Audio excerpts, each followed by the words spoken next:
handle the presidency age and the Supreme Court judges' age? Is there going to be a restrictive age level on either one of them? Supreme Court justices? And the presidency, vice presidency, and term limit. How are you going to say it for it?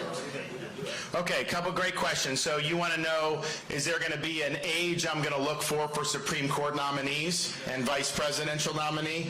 And then the third is, how are you going to do the term limits? So the term limits is interesting. So Congress is never going to do this, right? Because they don't want to limit themselves. But founding fathers thought ahead. So they have an ability in the Constitution, Article 5, states can do an amendment and go around Congress. And so Florida's already certified this amendment for term limits. Other states. As president, I'll use the bully pulpit. I'll work with state legislatures to move those amendments forward. And you may do balanced budget amendment. There may be others that we're going to be able to do. But you're ultimately going to need to do that type of constitutional reform if you really want to hold Washington accountable. They are not going to discipline themselves. So we will put capital behind that. Now, in terms of the age issue for Supreme Court justices, look, Article 3 of the Constitution, they serve what the founders called good behavior, which basically means a lifetime appointment. They serve unless they retire, die, or impeached and removed from office. That's it. So when you're looking at a Supreme Court justice, if you put somebody in who's had a long and distinguished career, but they're in like their late 60s, well, their lifespan on the court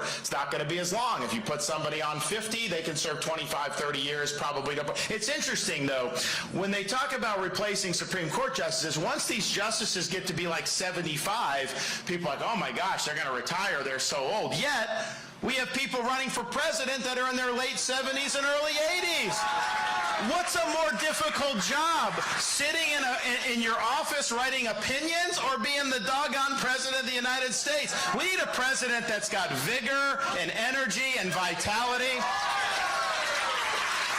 It's not a job for somebody that's 80 years old. Coming from Florida with all the great elderly that support me, we love them, but that is not a job for somebody that's 80 years old, and we're seeing it with Biden. But honestly, like, compare Trump to 16 to 23. Not the same guy. I mean, just doesn't have the zip on his fastball. And so we need 8 years to be able to get this done. We need somebody that's going to go, full bore the whole time, and I'll do that for sure. So, but on Supreme Court, you want to appoint somebody that is going to be able to have some longevity on the bench. And so if somebody is, there's probably a limit to where I'd say, you know what, you're not going to be on the bench long enough. So in Florida, I had the most liberal state Supreme Court when I became governor. We now have the most conservative because of my appointments in the country. And I think I appointed most of the probably the average age of the justices I've appointed has probably been in the early 40s. So they can serve till 75 in Florida as the retirement age. So, that's going to be a good court for a long time. In terms of the vice president, is there going to be an age? Obviously, somebody that is, in their late 70s, early 80s, I think that's too much. I don't know that there's a magic age for the vice president. I think the vice president is somebody that can be president without any question.